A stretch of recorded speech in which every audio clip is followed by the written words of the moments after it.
Fala galera, vamos dar início à nossa primeira aula da playlist de funções. Para começar, você sabe o que é uma função? Existem duas maneiras simples de se explicar o que é uma função. A maneira que a gente vai usar aqui é a noção intuitiva.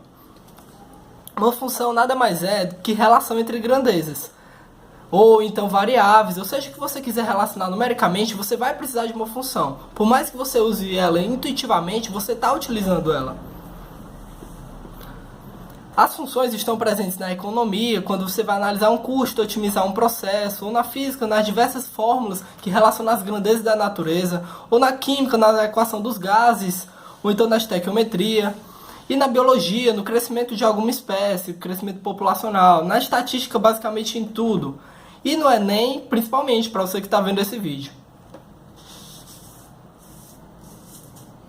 A melhor maneira de se explicar algo intuitivamente é através de exemplos. E é assim que nós vamos explicar nessa aula. Vamos ler o enunciado. Primeiro exemplo. Dado que a velocidade máxima permitida em uma rodovia é de 80 km por hora, construa uma função que relacione o espaço e o tempo. Vamos lá. Você pode olhar essa questão ou esse exemplo e pensar que para você fazer ele, você vai ter que ter uma noção prévia dessa equação.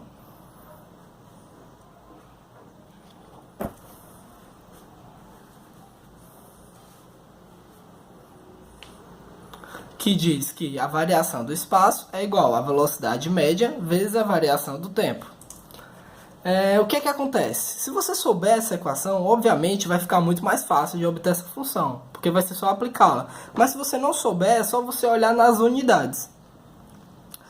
O quilômetro por hora, o que isso nos diz? Que a cada hora que esse objeto se locomova, ele vai acabar percorrendo uma distância de 80 km. Então, em uma hora que ele passa se locomovendo, ele vai percorrer uma distância de 80 km. Em 2 horas, ele vai percorrer o tempo de 2 vezes uma hora. Ou seja, ele vai percorrer uma distância de 2 vezes 80 km. Que é igual a 160 km. E em 3 horas, obviamente, 3 vezes a distância de 80 km. Que é igual a 240 km. Só que para construir uma função, eu não posso usar um tempo fixo. Eu tenho que construir uma equação genérica que sirva para qualquer tempo. Ou seja, o tempo, que no caso aqui eu vou chamar de C cedilha. Por que C cedilha? Por que não T? Por que não X? Porque ninguém nunca usa o bichinho, eu vou usar para ele não ficar triste. Então, C cedilha, ele é o quê? O tempo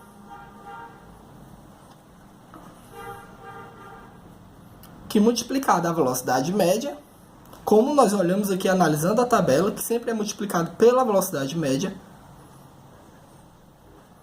vai ser igual à distância percorrida. Pronto, a questão está feita. Ela me pediu para montar a equação, montar uma função, aqui está a função. Próximo exemplo.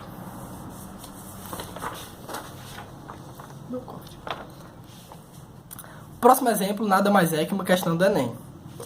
Uma professora realizou uma atividade com seus alunos, utilizando canudos de refrigerante para montar figuras. Em cada lado foi representado por um canudo. A quantidade de canudos C de cada figura depende da quantidade de quadrados que formam cada figura. Esta estrutura de formação das figuras é representada a seguir. A questão ela não nos fornece uma tabela, mas para a gente entender mais ou menos essa dependência da quantidade de canudos tem com a quantidade de quadrados, é melhor que nós façamos uma. Quando nós temos um quadrado, a gente vai ter 1, 2, 3, 4 canudos.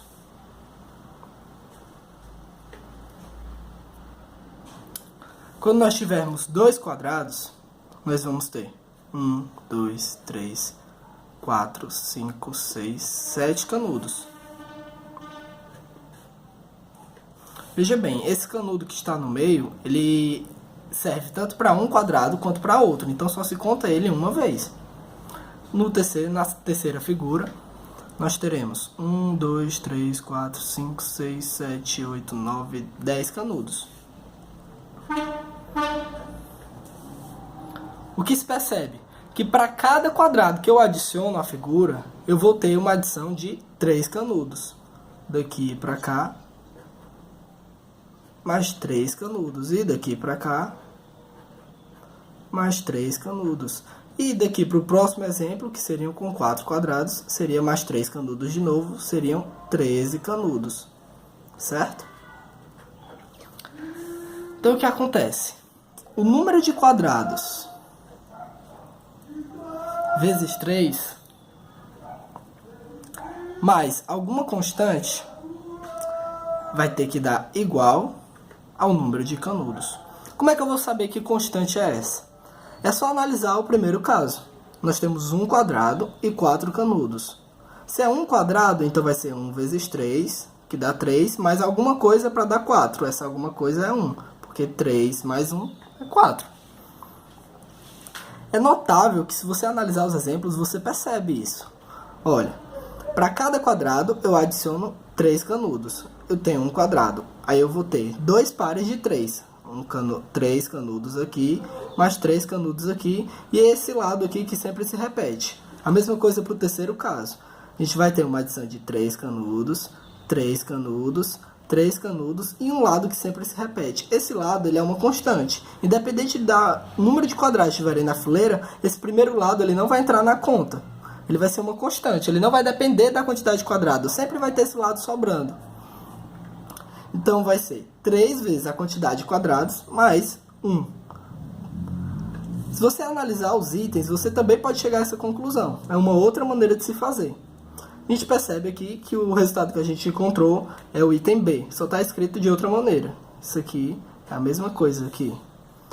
C é igual a 3Q mais 1. Só está escrito de outra maneira. Vejamos. No item A. Essa equação é verdadeira? Vamos analisar. Se a gente pegar o segundo caso, aqui tem 2 quadrados. Então, 4 vezes 2 dariam 8. Só que a gente contou e viu que na verdade são 7. Então, o item A é falso. No item B, o B a gente sabe que é o verdadeiro, então não vamos testar. C. O C ele é furado no primeiro exemplo. Perceba, é 1 quadrado, certo? Então, seriam 4 vezes 1 menos 1, que vai dar 3. E no primeiro exemplo, nós temos 4 canudos e não 3. Então, o item C também é falso. No item D, ele disse que é Q mais 3. Funciona para o primeiro exemplo, mas no segundo exemplo não funciona. Porque são 2 quadrados, então vai ficar 2 mais 3, que teria que dar o número de canudos. Só que a gente viu que no segundo exemplo são 7, certo? E 2 mais 3 é 5. 5 diferente de 7, então a equação também está errada. No item E, são 4Q menos 2. Essa aí também está furada no primeiro exemplo. Perceba. São 4Q menos 2. Eu tenho 1 quadrado, então é 4 vezes 1 menos 2. Isso vai dar 2. E no primeiro caso nós temos 4 canudos e não 2. O único item que sobrou, tanto formando através da tabela quanto analisando os itens, é o item B.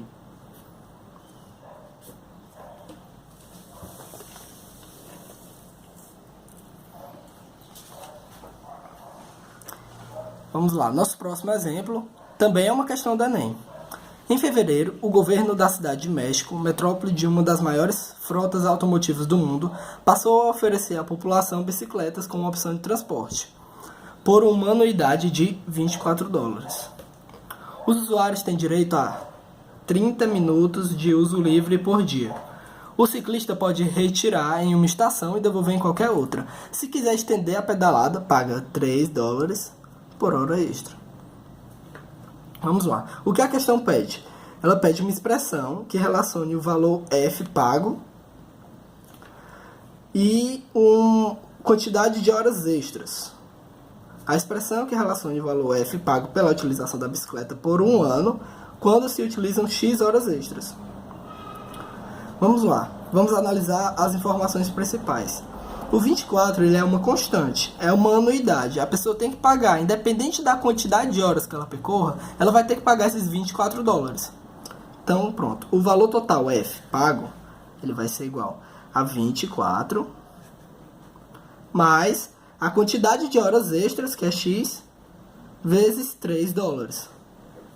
Você poderia notar o quê? Como a anuidade é 24 dólares, você percebe que a função vai ser formada pelo quê?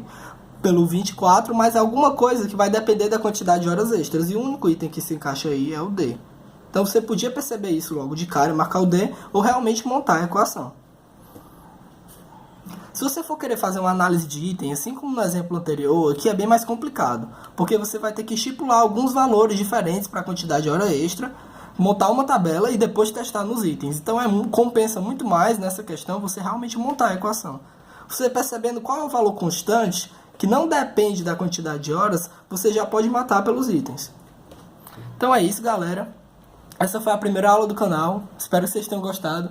Na próxima aula a gente vai ver um pouco de funções afins, a definição de função por conjunto e as várias maneiras de se representar uma função. É isso, valeu e até mais.